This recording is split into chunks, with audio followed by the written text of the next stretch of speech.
Hello, what is up, everybody? Happy Thursday morning. This is Thursday Night Theory, where we're going to go over the Thursday night football game here, which you should see on your screen, and try to teach you a little bit about how the adjusted line play report works, how to put these together so when you see that main slate video come out on the weekends, you can utilize it. And if you learn a little bit, that's really what we want you to do so you can kind of take home and look at these yourself on Twitter at Todzilla1337. Look at those and come up with your own game theories about what might happen so we can kind of win some money together, right? That's what this is all about, giving you a little bit of additional information that you should probably be putting into your weekly information grab just so you can win that money. All right, Buffalo, 9-point home favorites here over Tampa Bay on Thursday Night Football. We have Buffalo with 26.25 team implied total, Tampa Bay at 17.25 for an overall Vegas game total of 43.5. This has moved. I believe it started at 42 on Tuesday, all the way up to 43.5 now. Buffalo was, I think, 8-point favorites, 8.5, somewhere in that range. That's in between 8.5 to 9.5, depending on what platform you're looking at, so about a -9 there. And 43.5 is the most common that you'll find on any of the betting pages for the Vegas game total. Anyway, what that's telling us, not a super high game total, but Buffalo should be accounting for most of those, and Tampa Bay going to be struggling. That kind of takes into account for these island games or what you can kind of expect in this particular matchup. All right, now getting into the away team, Tampa Bay. So looking at offensive pass protection versus defensive pass rush, number 4 versus number 3. This is an even matchup. Similar on the pass DVOA, 17 versus 13. Now, why are those numbers so different?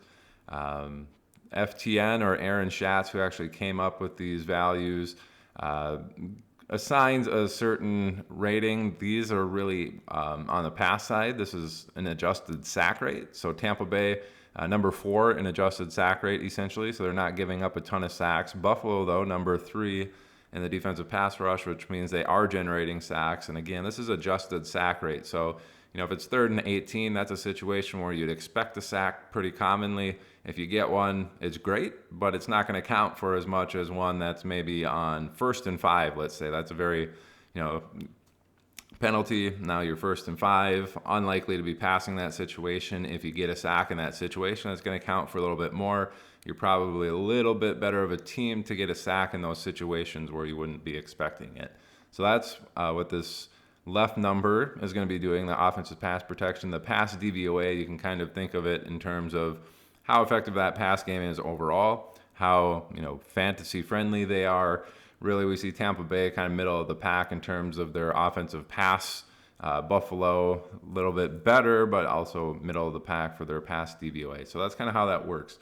And now that these are even matchups, how does that work in the adjusted line play report? Well, really, if it's an even matchup, the offensive and defensive line play within the pass protection itself really is an advantage for either offense or defense. And in those situations, we usually see, hey, the studs are the one that work. There's not going to be an extraordinary amount of time for the offense. There's not going to be an extraordinary low amount of time for the offense to operate. It's just going to be normal. And in those situations, we typically see the studs eat or see the offensive players who are really good perform well. What does that mean? Probably Mike Evans in this situation. He's been really the only viable option in that pass game. We've seen Godwin be okay, but it's more so Evans that's been getting those touchdowns and stuff. So he would be the one that would be targeting in terms of the Tampa Bay offensive pass game in that situation. So getting into the run game, we see Tampa Bay number 32 in offensive run blocking, Buffalo number 3, and then the DVOA number 29 and number 15. Again, what do these mean? The run blocking unit, again, that's Aaron Schatz numbers. They kind of assign a value based on what happened for that particular run that says, hey, was this a negative run? How much of that was based off of the offensive line? And then how much of that was the running back's fault? If they're getting hit behind the line of scrimmage and tackled for loss in the run game, it's a pretty bad option. It's probably on your offensive line. So that's kind of how they do it in little segments there. And the DVOA for run game, that kind of takes into historical context. In this situation, it's 2nd and 5.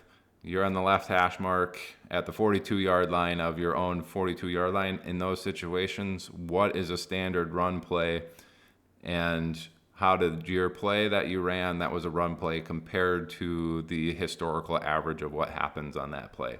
If it's better than the historical average, you do better. If it's worse, then you get a little worse number. And that's kind of how these run blocking and run DVOAs work. What is this suggesting? Hey, Buffalo number 3 in run stopping, Tampa Bay number 32. That probably means that they're not going to be running the ball very well. So this is kind of a fade on Rachaad White in the Tampa Bay run game here in terms of, hey, this is an island game. Probably don't want Rachaad White in there, even though he does get some decent volume, but probably somebody that I'm going to be avoiding. And in this situation where Buffalo is projected to be winning almost by 10, Tampa Bay is probably going to be in the pass situation. This is telling me Tampa Bay is only going to be able to move the ball via the air. And if they're doing it via the air, it's probably going to be Mike Evans. So Mike Evans is probably going to be in every single one of my lineups, or maybe switching it up here and there with Chris Godwin, but mostly Mike Evans, not Chris Evans, Mike Evans on that Tampa Bay side. So that's kind of how we approach these particular games and how we look at the adjusted line play report. So with that in mind, let's go to the Buffalo side and see what happens with them. They're number 4 in offensive pass protection, which means they're not giving up very many sacks. They're actually tied there with Tampa Bay. And then Tampa Bay is number 22 in the pass rush category, which means that they're not generating a lot of sacks.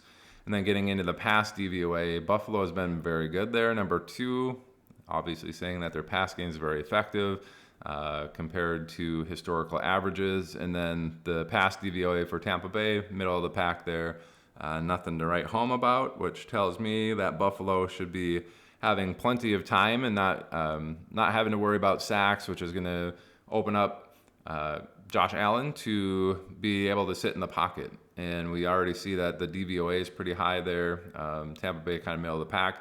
That's probably going to be good for lots of time to throw. That has generally benefited in historical context from my experience on the adjusted line play report. That usually leads to deeper opportunities a little bit more often. So those deep threats typically will have 1 or 2 opportunities that they connect on in these types of games. And we've already seen, we look at the past couple of weeks, these scenarios for Buffalo has benefited Gabe Davis pretty extensively, so I don't mind him in this particular matchup. But this is saying Buffalo should have plenty of time to pass and be pretty explosive in those options. And really, we've seen Gabe Davis perform well in those, and obviously Stefon Diggs is always an option there. We do have Dawson Knox out with surgery, so Dalton Kincaid is certainly probably going to see an increase in target share this week with him out. Getting into the run blocking side, Buffalo number 8, Tampa Bay number 21 in stopping the run. Again, this is favorable for Buffalo. Getting into the run DVOA side, Buffalo number 10, Tampa Bay number 11. That's a little bit more even. So this is kind of suggestive that, hey, Buffalo might not be super explosive based off of this run DVOA metric. They're probably going to perform pretty well, but they just won't be super explosive. So this run blocking thing is saying they're probably going to be in the positive in this, but maybe instead of ripping off 10, 15-yard, 20-yard chunk gains, like this DVOA might suggest, they're probably going to be very good at getting, 2 to 6, 2 to 7 yards on their run plays, but nothing super explosive. The one thing to note is Tampa Bay did get Vita Vea back. This is probably going to be a net negative for the Buffalo run game, so take that into consideration when you're setting your lineups here. I think this run game could be a little bit worse than what this is suggesting because Tampa Bay just got a really good run stopper back. The one thing to note is Buffalo's projected to be up big in this, so you got to take that into consideration for your matchups here. And if that pass or this run game is not going to be like super explosive, do we want somebody like James Cook in there who's more of an explosive back but doesn't get the goal line carries? Maybe not, but if Buffalo is going to be moving the ball in general very, very well in this particular matchup, I don't hate getting somebody like Latavius Murray, where Buffalo, hey, they're going to have a lot of opportunities where they're getting down to the 10-yard line, 5-yard line, and who's going to be running those in? Probably Josh Allen and probably Latavius Murray and not James Cook. So I don't mind getting a little Latavius Murray action, attacking that Buffalo pass game, getting somebody like Evans in there from the Tampa Bay side. Do you want a Buffalo defensive piece? Do you want a Buffalo kicker? I'm not sure what the weather is supposed to be like in Buffalo, but that's kind of how you attack the games with the adjusted line play report. Hopefully you learned a little bit on this. We do have offensive pace of play down here. Buffalo is actually pretty slow on offense, which is surprising considering what we thought about them coming into the season, but they're one of the worst in terms of overall pace of play. And we do see Tampa Bay kind of middle of the pack there. If they're trailing by 7+, they are one of the faster teams in the league when they're trailing by 7 or more. So keep that in mind. They might keep pace if they're down big to Buffalo here, which looks like they might be. If they're going to be keeping pace or scoring any points, it's going to be via the air. So that's going to do it for this Thursday night theory in relation to the adjusted line play report. Hopefully you can take some of this information, combine it with all the other information that you're getting from everywhere else, and make a little bit more informed decision so you can go out there, maybe take down some of these tournaments or at least win some money in your cash games and be successful together. And that's really what we're here for at Zilla Fantasy Elite, to help you out and make better decisions with your fantasy lineups. Thanks everybody. Have a good one. Bye.